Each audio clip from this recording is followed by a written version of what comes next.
Cassidy, Liam Payne's widow, speaks out 1 year after his passing. We got to talk about this, but before we get into it, hello, my name is Sebastian and I spill pop culture tea videos every single day. So if you're looking for a new messy best friend, you have found me.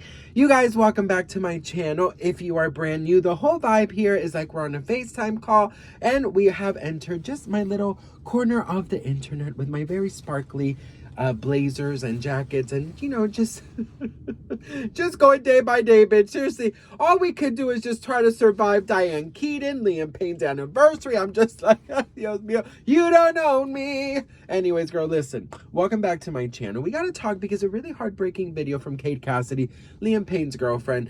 She's speaking out because today, a year ago, is the last time she saw Liam Payne, and I wanted to share with you guys this video because I thought it was super special. But I also wanted to talk to you guys about something so evil that's going around. Check this out. 1 year ago today, on October 12th, was the last day that I spent with Liam. And I come on here not to cry. I feel honestly extremely numb today. I woke up. I've actually weirdly never felt, I feel like, this numb. I actually think somebody could slap me across the face and I wouldn't even be fazed. So if I don't seem like I have a ton of emotions, that is why. But I wanted to make this video because I wanted to express how important it is to really remind your loved ones how much you love them. I know I always say it, but you never know what tomorrow brings. The last day that I was with Liam in Argentina before I left, my car was in the driveway. I was sitting on the couch just expressing to him how much I'm gonna miss him, how much I love him. Like, honestly, it's so weird to look back at because it was such a long, heartfelt goodbye. He looked at me and he said, Caitlin, you're gonna miss your flight.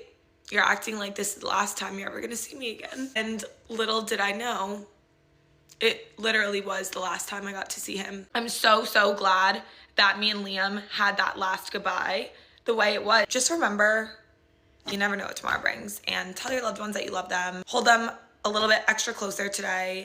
Bye, guys. All right, so you guys know I always keep it real and I always say it how it is. And, I also love to take accountability because I think it's important. When Liam Payne passed a year ago, I started talking about him. And I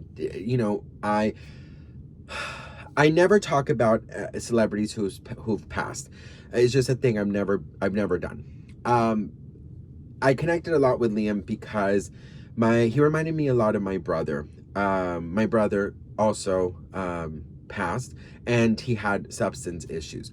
And I know that this was a thing that was just controlling him.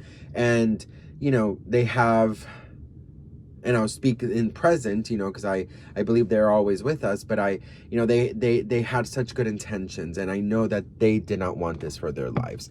And so I connected a lot with Liam and I thought that I could maybe, go through everything in a more, in a more sensitive way because, I've been there.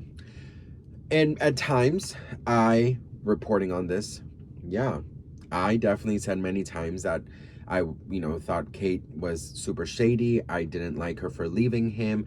I probably even said once or twice that, had she stayed, he would still be here. Out of anger, I said that because I'm also projecting. Had I been there for my brother, maybe he wouldn't have done what he did. So I now look back a year after and, I regret saying that. And I definitely regret it and take full accountability for saying it because I do think that it's important to understand that while these people are public figures, we cannot talk so like confirm, you know what I mean? Like we're speaking the truth, like the 100% truth. Meanwhile, we don't know these people. We've never met them. We're not there. We have no idea what's going on.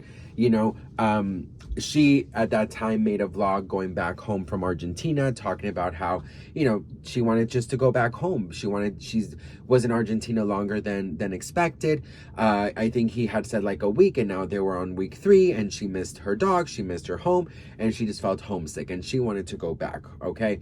And looking back, I'm like, well, you know what? I have dogs too. You know, if my husband and I had the luxury of expanding trips and extending them and this and that, you know, I would be like, look, you stay here if that's what you want to do for your mental health and for you. I'm gonna come back home.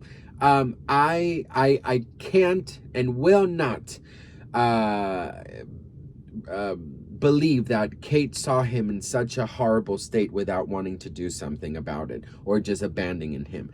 I know that it was said that she did call a couple people and said that, you know, please watch over him, you know, look after him.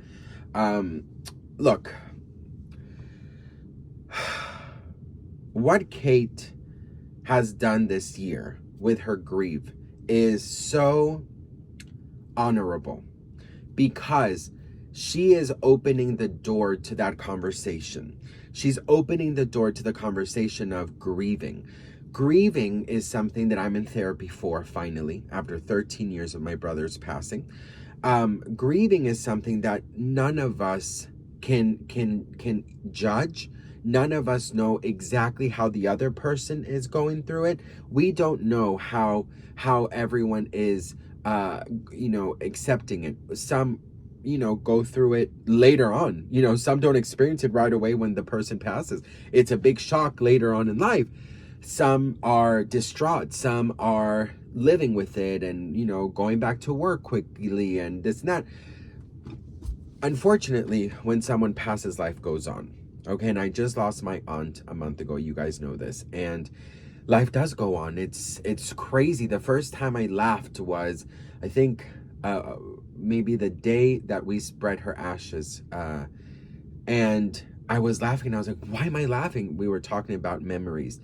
And that was the first sign of life goes on. You know what I mean? So her making videos talking about grief or whatever she's doing on her TikTok, I find it very admirable. And yes, she's making money because this is her job. You think that landlords and the government and the IRS and all these things are going to be like, oh, sorry, they're grieving, so they're not going to pay this year. That's not how it works, honey. You know what I mean? Life goes on, bills come back, you know, bills keep on coming in, girl. So people are mad at her for making money. I'm like, you are dumb. Like, is yes, she's making money while she's healing herself and she's helping other people have a more comfortable approach to the conversation of grieving. The way that she expresses that, you know, we have to be very grateful and tell our loved ones we love them and stuff is true. And, you know, I'll tell you this, I look at her and I actually really admire her because when my brother passed, I didn't know how to handle it. And I went into a very black hole. My mom wanted to put me in a facility. I mean, it was not great. And I didn't talk about it. You know, I didn't have a therapist. I was just on my own. I started drinking. I was down to like 120 pounds, believe it or not. And you know, I was a fucking mess.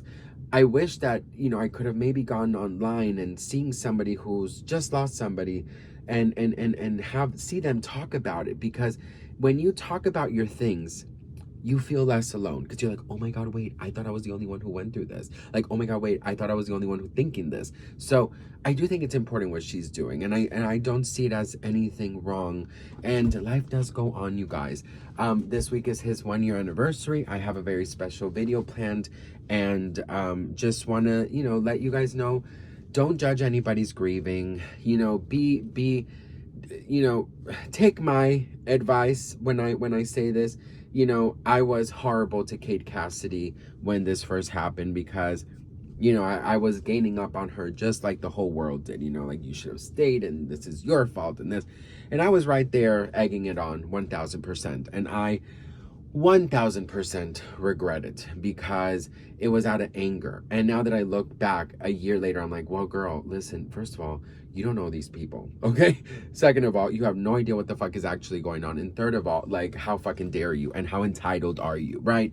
So I just feel like, send her some love. Think about his son. Think about his parents. Think about his siblings. Think about everybody, man. I'm just like, I think the world needs a little kindness right now. And no, the world needs more kindness right now. And that's why I do my tea the way I do it, where I try and be as kind and as, you know, just human as possible. Wow. gossiping. But anywho, what do you guys think about her video? Let me know in the comments. I know a lot of you guys don't love her, but I just feel like it's okay to send her some love. It's more than okay. So let me know what you guys think, and I'll see you on the next one. Mwah.